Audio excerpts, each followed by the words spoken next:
Hi there. My name is Debbie and I am reading The Go-Giver.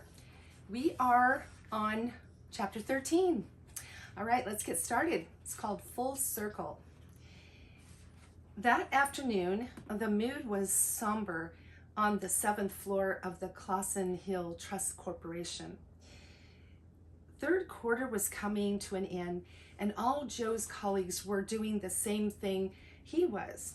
They were trying to conjure some last-minute miracles to bring in just a little more business. But that business had not arrived. Carl Kettleman had called to confirm the bad news. Neil Hansen had indeed been awarded the fat contract Joe called the Big Kahuna, and Joe had not. Joe sat at his desk gazing thoughtfully at his empty coffee cup while his coworkers began pulling on their coats and snapping their briefcases shut. It was already after 5. Whatever else they might accomplish would have to wait for October and fourth quarter business.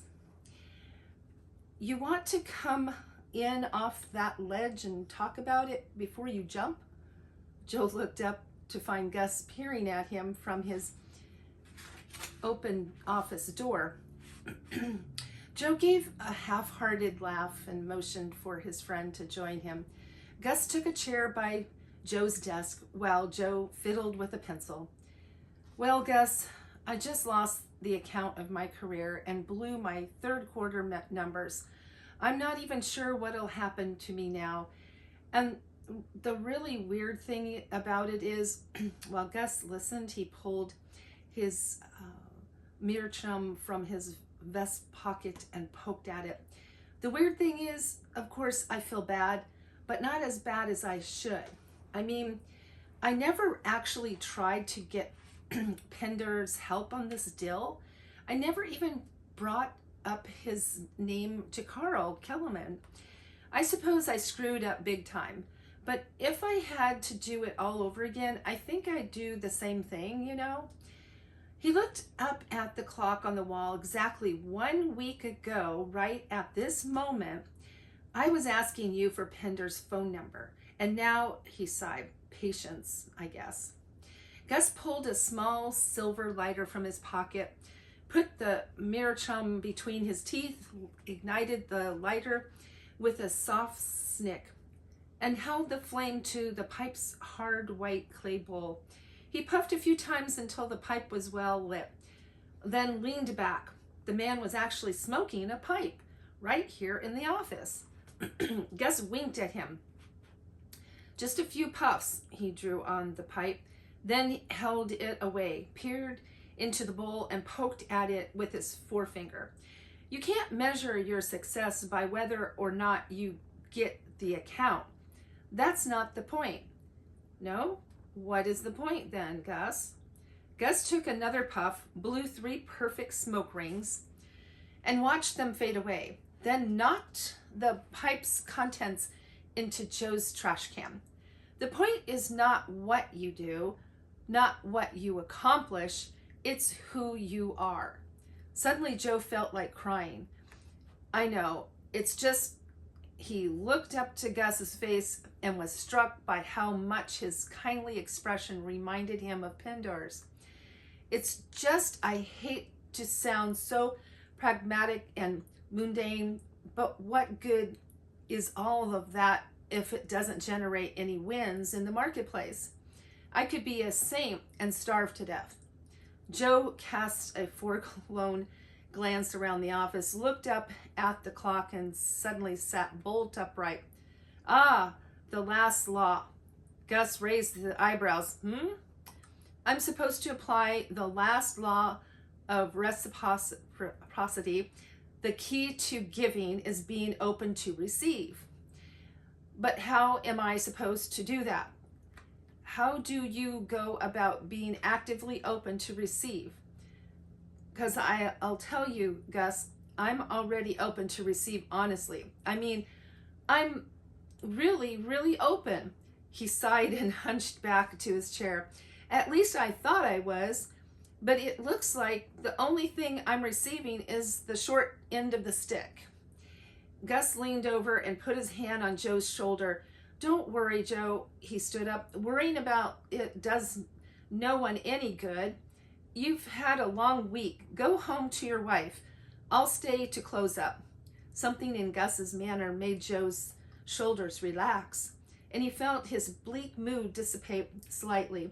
He gave his older colleague a wan, tired smile. Thanks, Gus, but you go ahead. I'll get it. Gus shook his head and went to get his coat. You're a different person than you were a week ago, Joe. You know that. He walked into the elevator, pushed the down button, and turned back just as the door slid open, although this Joe was already inside there too, just not quite visible yet. He smiled. Good night, Joe. Night, Gus, and thanks. Alone in the office now, his eyes closed, Joe sat quiet. He could feel the daylight ebbing.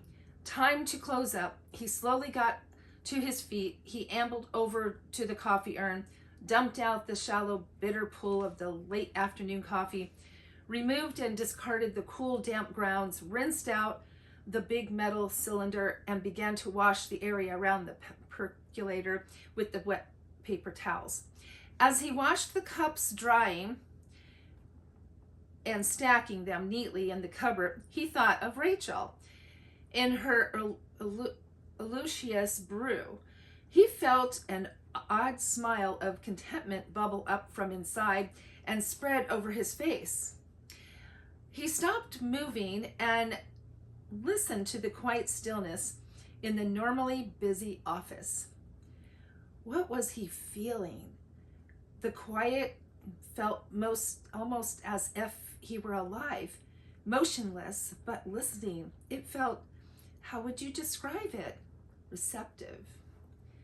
The phone rang. Joe swiveled to stare at it, then at the wall clock at 6:15 on a Friday. He picked up. Hi, is this Joe? It was not a voice he recognized. I can't believe you're still there. I'm sorry. Have we... Joe couldn't place the voice. No, you don't know me. Name's Hansen, Neil Hansen. Ed Barnes gave me your number. Who? Ed Barnes referred me? Are you sure? And then he remembered Ed Barnes, the competitor, whose name he had given to Jim Galloway. The phone conversation Monday, his first day of homework. Give more in value. Wait, Joe stammered. The Neil Hansen that got the account with... Listen, the man sounded frantic. I'm in a real jam. Joe couldn't believe his ears. The guy who had nailed the BK account without breaking a sweat, an arch competitor referred by another competitor, was now on the phone with Joe because he was in a jam. Huh? And Ed said, it was a long shot, but I might as well give you a call, that you might know someone, that you'd given him a great referral.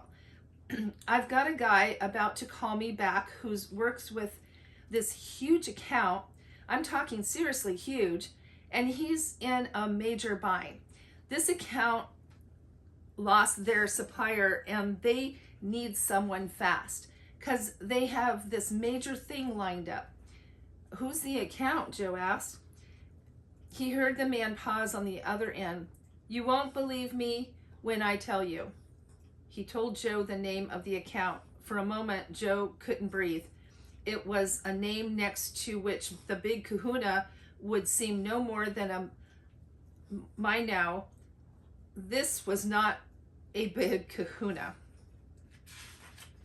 This was a humongous kahuna. Joe felt dizzy. What do they need? He asked faintly. Hang on a sec. It's them calling now. Neil Hansen clicked off the line for a moment, and Joe paced as he waited. After 10 or 15 of the longest seconds Joe had ever experienced, the voice came back on the line. Okay, now they're hanging on a second. All right, here's what we got. They're buying 3 international hotel chains and consolidating them all under one roof, rebranding them with the strong emphasis on business conferences and resorts, and kicking the whole brand off by relaunching a luxury cruise line they purchased as part of the whole package. Get this, in 3 weeks. Joe was afraid to ask, and okay, last minute, they lost a critical concession. The supply people they were working with started getting funny with their pricing structure and finally had to pull out. None of the other suppliers we've tried to put them together with can possibly meet their scale or their quality standards. None of the other guys are big enough, and frankly, none of them are good enough.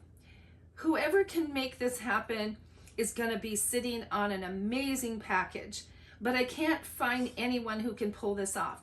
Not on this scale, price and schedule. What's the concession? Joe almost whispered. The other man's voice came back with a defeated, tired Friday afternoon tone. Premium, top shelf coffee. I'm talking hundreds of thousands of customers. I'm talking mega high quality. It's impossibly high volume. 3 weeks, nobody comes close. Joe took a long, slow breath and then sat down slowly in his chair. He smiled. You know, he said, I just might know someone. All right, next time it's chapter 14. I'll see you later. Bye.